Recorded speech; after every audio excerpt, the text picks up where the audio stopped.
Welcome to the hot seat from our studios. I'm George. For over 100 years, Uganda's politics have been dominated by Buganda and Western Uganda. But right now, NRM and its allies are in big troubles. A protracted mineral mining is doing further damage in its relationship with Karamoja, already backed by shocking levels of corruption, unemployment, inequality. Now, if NRM is faltering, who is best placed to offer an alternative? Now, our guest today is Dr. Denis Abura. If Dr. Denis Abura was given a share of power, what would that mean for Uganda? Welcome to the show. Thank you for having me.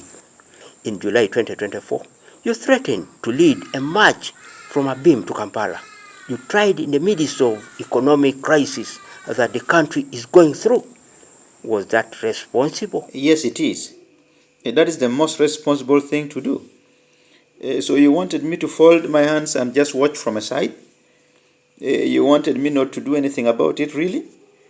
What will history say about me? I'm going to be asked questions, not by you, by the future generation, as to what did I do or what have you done when Karamoja was in a crisis. The most logical thing to do is for the area MP to resign. If I were him, I would have resigned a long time ago. Was it in Britain that we saw prime ministers in a short space of time resigning one after another because they realized they were not about to carry the national agenda of their country?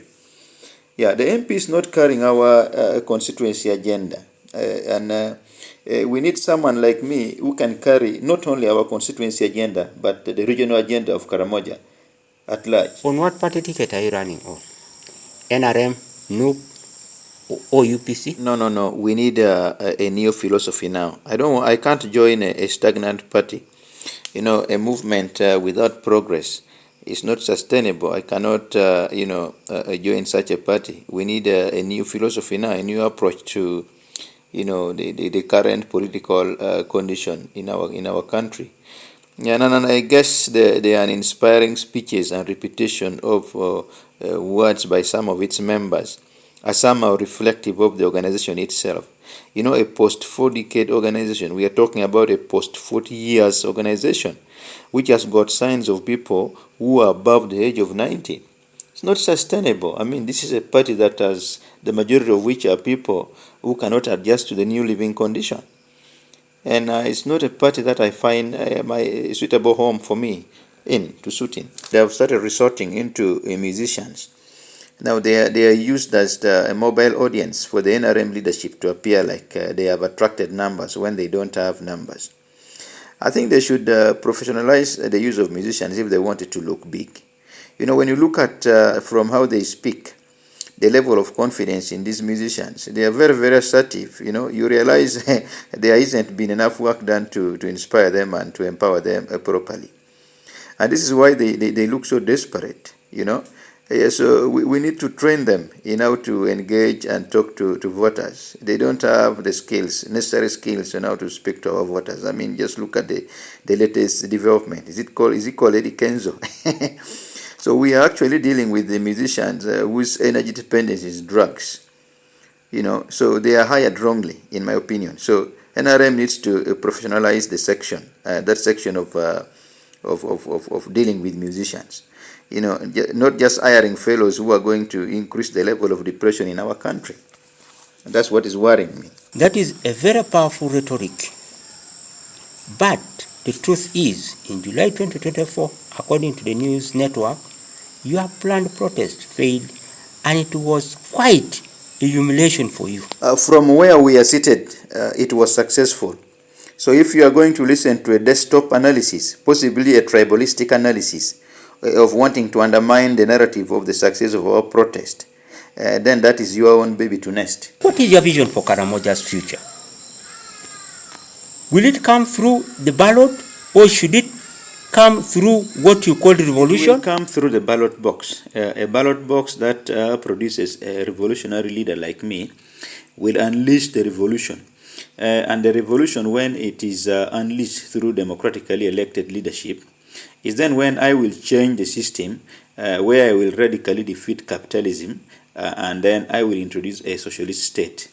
I still believe fundamentally so that the power to the people should be ushered in through the ballot and nothing else must be looked at except the ballot box for now. We have this campaign now that you are advocating for the expropriation of the minerals in Karamoja and that the mines be given to the Karamojans. Experts have said we might in 10 or 20 years have a situation that, let's say, Nope governs the country. They think other tribes will rise with the same campaign because it's not only Karamoja that is rich in minerals in this country. And you know that. No. Noop can never lead this country. And well, anyway, that would be very complex. However, it will be the democratic rights of the future generation to represent itself in however way it feels. So long as it's rational and democratic, I don't have any problem with the expropriation of the mines. As long as it empowers our citizens, each generation must discover its mission. Ours, as Karamoja, is the minerals for now. People like Museveni, Otim Yafe Somara, Amama Mbabazi, Otafire, Omonyo Jok, Adeleto Bonyo Clement Jabur, Tinyifuza, Abura MP, Peter Lokeris, David Prukol, Father Lokodud, may his soul rest in peace, Ayepa, Ochero Jimbrik Norman, and so many others fought for our political freedom. Our struggle right now is economic freedom and also the freedom in terms of our minds. We need to be proud of who we are as Karamojons. We need to understand who we are. We are now politically free. Let's free our minds and also become economically free. You want your current area MP to resign. Are you not calling for chaos in a beam? It's the most logical thing that when a leader of your society doesn't perform well or when a constituency is in a crisis, that leader should leave office and give others opportunity to come and do a much better job. Because I don't think the current MP has got a coherent plan as to how he is going to save our mines, schools, roads, hospital, and insecurity in our constituency. But that's not how democracy works, Dr. Abura. Mr. Chero has a mandate given to him by the people of Abim. And indeed, if you look at the business community, if we are talking about the economy, business leaders think that removing Ochero would worsen the situation in Abim. No. Democracy works like that. Constitution provides for the resignation of an MP or impeachment or a motion of no confidence. So the democracy you are trying to define now, you can't find it in any definition of democracy. Don't you think you could be responsible for raising tensions in Karamoja today? If I was responsible for the raising tension in Karamoja today, what you see is picnic, trust me. It could have been worse than that if I was commanding it. I've engaged in democratic ways of trying to resolve problems in our country. And therefore, those who are scared of my ideas try and create an impression that I am a very violent person. I am not a violent person. And I'm not responsible for any single violent activity that has happened in our country, Uganda. You can't link me to corruption. You can't link me to abuse of women in our country. But there is always this attempt of wanting to project us Karamojongs as unreasonable people. So the raising tensions in Karamoja is not because of me. It's because the elite is disappearing. And then that the poor are becoming more poorer. And therefore, there is going to be something like Arab Springs. One day we are going to wake up with hungry people who are not going to be responsible, reasonable, if there is no immediate intervention to try and help with the social condition of our people in Karamoja. You call for the government to expropriate the mines in Karamoja without compensation. What are you going to do with these mines? Our proposal is very clear. Expropriation of the mines is going to create jobs for our people. Industrialization is going to create jobs for our people. These people know what we want, and they know what that means. But they're only scared because they know they are going to sit in the same dinner table with the monkeys. And that's what they don't want. They call us Karamojongs monkeys, unreasonable people. But you have a decision to make, though you are contesting for the first time in a high political office, and I'm not sure if you are going to be voted to parliament. I didn't know that on the other side, you're a fortune teller. I thought you were a journalist because you can't tell what is going to happen in 2026. Only me who is involved in this work will tell you that I will win 2026 election. What is your take on the stories surrounding the speaker, and maybe one comment on Acheng? I don't know why we think anything that is not approved by Buganda should not be acceptable. If it was a Muganda who was Uganda's High Commission in Canada, the protest incident that called for Acheng's deportation would have been treated different. The same applies for the Speaker Anite. It's because she comes from Eastern Uganda, and Bobby Wine and his noob thinks she should not own a property in the UK. She should not build a stadium in Bukiria. This is not acceptable. You know, noob politics is not genuine. They are always at the epicenter of tribalistic games. You know, where they think they are the only beneficiaries of the state. They don't question the no available wealth history of fellow Bagandas like the Ham, the so-called Shirumira. There are so many. Yeah, these are not genuine concerns.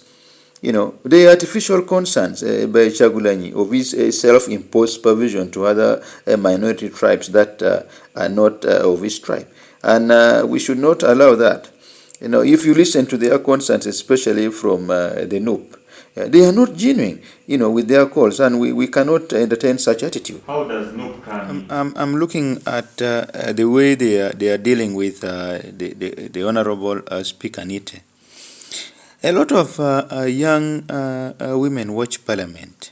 In the way they have handled issues is too dismissive, and I don't think it warrants for a very good image of a young woman in Parliament. I think she has been very excellent in business, both private and our national agenda. But every time when she's rising through her businesses, some anti-progressive Ugandans like Noop think she must be shut down.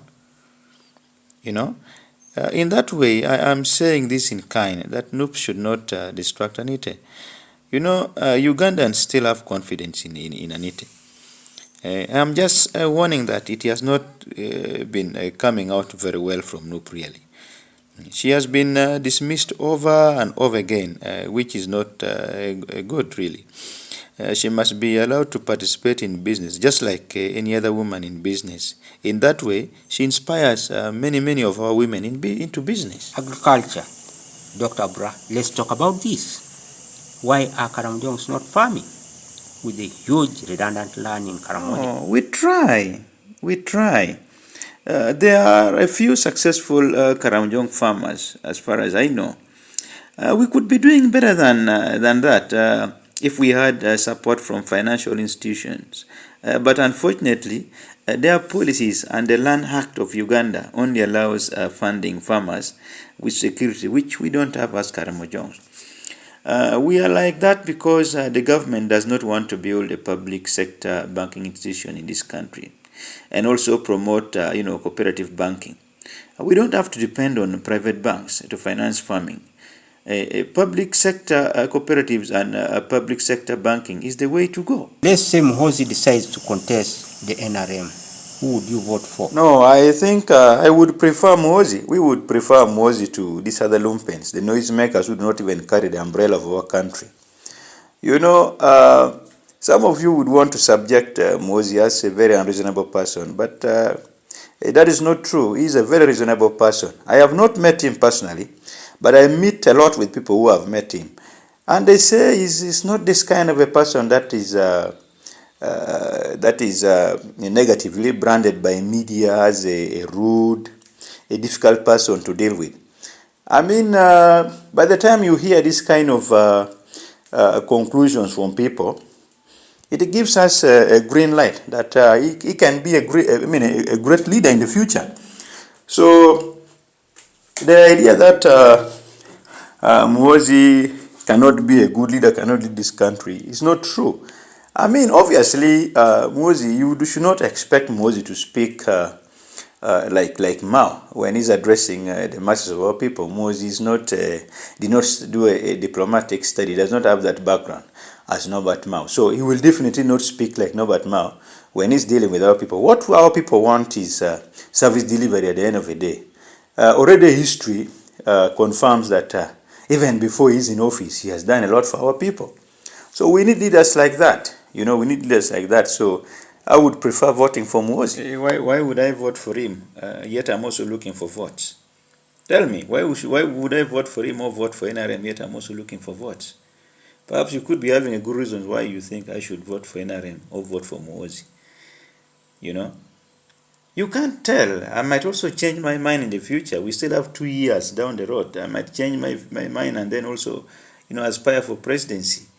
You can't tell me about a party that has started introducing fools, people who don't know if the sun has set or the sun has risen, So even the analysis of what is going on in our country is always based on Nile, Bell, Club Kasese Kasese, Piano and only parties. That is what NRM has produced of late. They are giving us youth that are more sexual than intelligent. Youth that drinks more than they think. Young people who know more about Dubai than their own country, Uganda. There's nothing serious there, my brother. So, on to the business, because we have got very little time and so much to talk about it. Straight into it, it will be the first time that you will be contesting the election of Member of Parliament for Labor County. And looking at the polls and feedbacks from people following our last interview, you are expected to do fairly well and that you may even eclipse the current MP. But how is your internal polling saying? How are you expected to fare? Internal polling, including my ground forces, because I even invite them for the meetings. And we are now sitting comfortably beyond 90% as Denis Abura internally. And we think that with the 2026 election campaign intensifying, I will stand a good chance of closing the gap to 100%. Well, at 100%, where are those votes going to come from? They are going to come from Kiru, Abim, Nyakwai, Alerek, Awach, Otalabar, Kanu, Morulem, Ruamuge, Wilela, Aremo, and many other small centers. Yeah, because those are the centers that are the biggest feeders of our election input. And I believe that my structures in those centers are ready for the task. I'm curious to know why you want to go to Parliament. What is your going to Parliament based on? It's based on principles of economic freedom. I am going to be the champion of economic freedom in our lifetime. We have identified the generational mission for our generation, and we felt that we need to pursue that generational mission because it's already being suppressed in the ruling party. So we have decided that we should find an alternative where we can agitate for economic freedom from that alternative, and this is just the platform to do that. What I'm not sure of, though, is whether what you are talking of can be delivered. You are talking about economic freedom in your lifetime, and your key message is of nationalization. I'm not aware of any country in the world that has provided economic freedom in the lifetime on a massive scale in a way in which you are promising Ugandans on the basis of nationalization. Nationalization has benefited the people of Venezuela. It has also benefited the people of Chile and many other countries that I cannot name all, including Zimbabwe. Despite the pain that we shall go through, a revolution is about pain. We have to go through that pain, and the countries I have mentioned are so far doing good. You are only worried about the negativity and not talking positivity because you may be worried on the method used. But they are now in charge of their minerals anyway. Dr. Abura, afraid because of time, we have to end here. But thank you very much for talking to Voice of Teso.